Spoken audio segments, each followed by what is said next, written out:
وَلَوْ شِئْنَا لَبَعَثْنَا فِي كُلِّ قَرْيَةٍ نَذِيرًا، اگر ہم چاہتے تو ہر بستی میں ایک نذیر بھیج دیتے،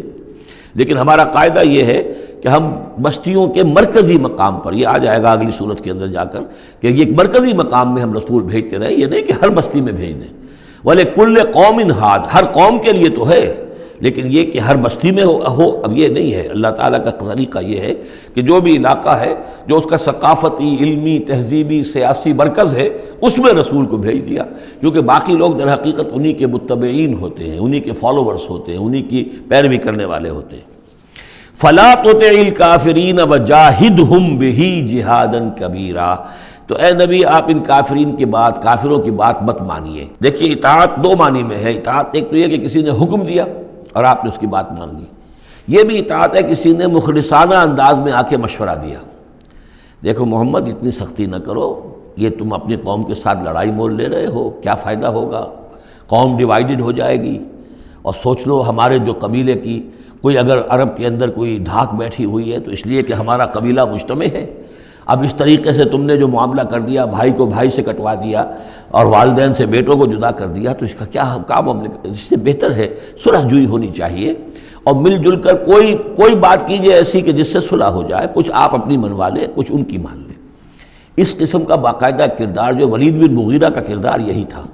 اور وہ یہی چاہتا تھا کہ کسی طریقے سے یہ تصادم ختم ہو اور کسی ٹرمز کے اوپر کوئی مصالحت ہو جائے۔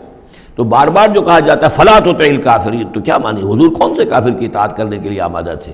لیکن ایسی بات ایسی ہوتی ہے کہ جس کے بارے میں کسی وقت جب کہ آدمی کسی شدید دباؤ میں ہو تو بربنائے طبع بشری ہو سکتا ہے کہ طبیعت جو ہے کچھ اس کی بات سننے کی طرف تو مائل ہو ہی جائے،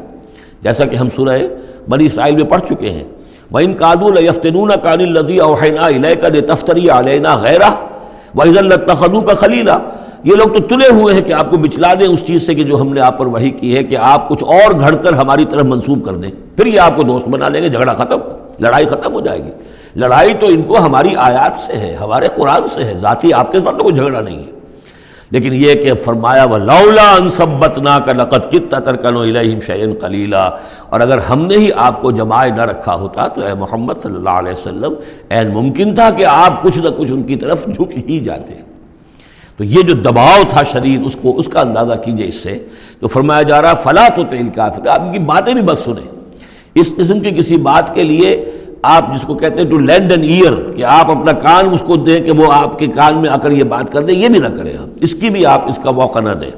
وَجَاهِدْهُمْ بِهِ جِهَادًا كَبِيرًا، اور آپ ان کے ساتھ اس قرآن کے ساتھ جہاد کیجئے، یہ قرآن تلوار ہے، اس کے ساتھ جہاد کیجئے اور بڑا جہاد کیجئے۔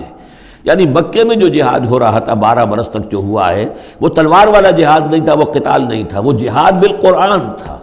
یہ بہت اہم موضوع ہے جس پہ میری تقریر موجود ہے، کتابچہ موجود ہے، بلکہ 2 ہے، جہاد بالقرآن اور پھر جہاد بالقرآن کے 5 محاذ۔ آج بھی ہمارے ہاں جو بھی قومی مسائل ہیں، ملکی مسائل ہیں، ہمارے اس وقت اجتماعی مسائل ہیں، واقعہ یہ ہے کہ ان کے لیے 5 محاذ ہیں جن پر کہ قرآن مجید کی شمشیر ہاتھ میں لے کر جہاد کرنے کی ضرورت ہے۔ اب اس وقت ظاہر بات ہے کہ اس کا موقع نہیں ہے، لیکن یہ کہ اس اعتبار سے کہ ایک انقلابی جد و جہد، اللہ کے دین کو قائم کرنے کی جد و جہد میں دعوت قرآن کے ذریعے سے، تربیت قرآن کے ذریعے سے، تزکیہ قرآن کے ذریعے سے، یہ ساری چیزیں ہم پڑھتے چلے آ رہے ہیں۔ تبشیر قرآن کے ذریعے، انذار قرآن کے ذریعے، تذکیر قرآن کے ذریعے، اور جو سینوں کے اندر کے جو روگ ہیں ان کا علاج قرآن سے، شفاء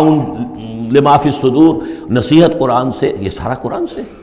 تو اس حوالے سے جاہدہم بہ جہادا کبیرا۔